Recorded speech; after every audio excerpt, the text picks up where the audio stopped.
Hi guys, welcome back to Glee Kitchen Diary.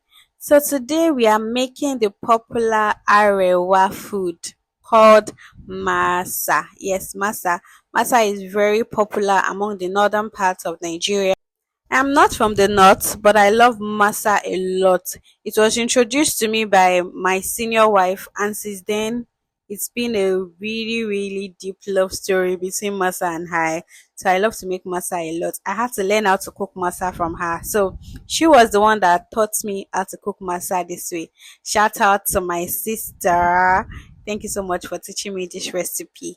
So the first thing you do is to make sure you wash your rice thoroughly. Yes, basically, tuwo rice is used to make masa, not like the normal rice. Although some people use the normal rice, but tuwo rice is the normal rice for making masa. So you make sure you wash your tuwo rice thoroughly because tuwo rice is a locally produced rice, so it has lots of sand and lots of stones. So if you don't pick out these stones, you might end up munching them in your masa. Because I have the first time I made masa, I realized that my rice was not properly washed, and at the end of the day, I ended up with masa full of stones and sand.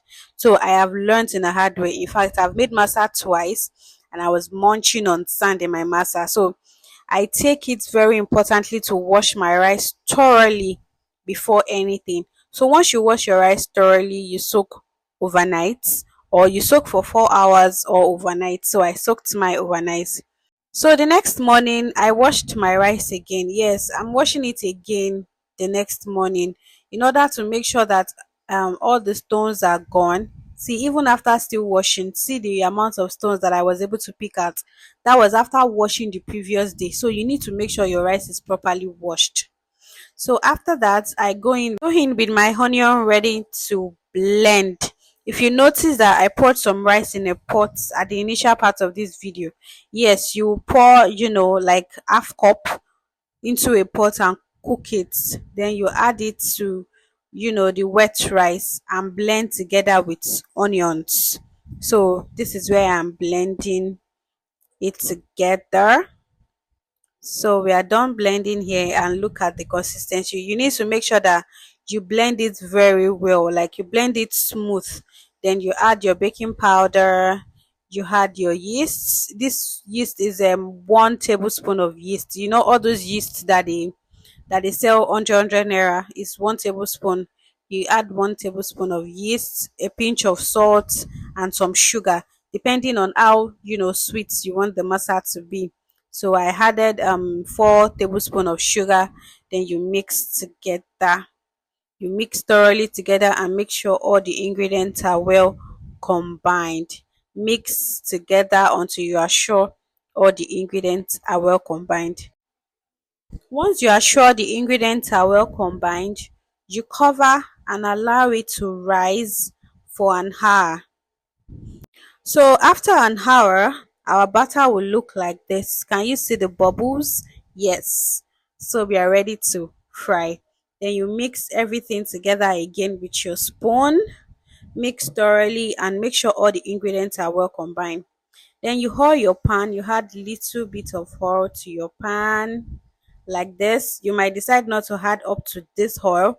Just add a little oil to your pan so that the masa can fry. Then you scoop the masa into each holes and allow it to fry. So you have to buy a masa pan. Yes, this pan, it has 7 holes. So you have to buy this particular pan in order to make your masa. So once you scoop it in, you allow it to cook before you turn over to the other side, just the way I'm doing.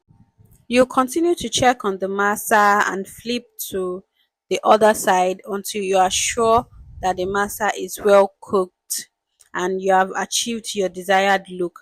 I want my own to be golden brown, so I left it to fry to have that golden brown look, and then I scoop it out of the masa pan, and there you have your masa. Then you continue batch by batch until you finish cooking your masa. So it's actually very simple and straightforward if you follow all the necessary steps that I indicated in this video. Remember, the number one rule is to wash your rice thoroughly. Like, that cannot be overemphasized. I have made that mistake and I'm telling you now so that you learn from my mistake. Make sure you wash your masa thoroughly. Thoroughly. Make sure you wash your tuwo rice thoroughly if you want to enjoy your masa. And there we have it. Our masa is ready. Fluffy, yummy, and exactly what your taste bud needs. So I paired it with miyan taushe. Yes, that's the groundnut soup for masa.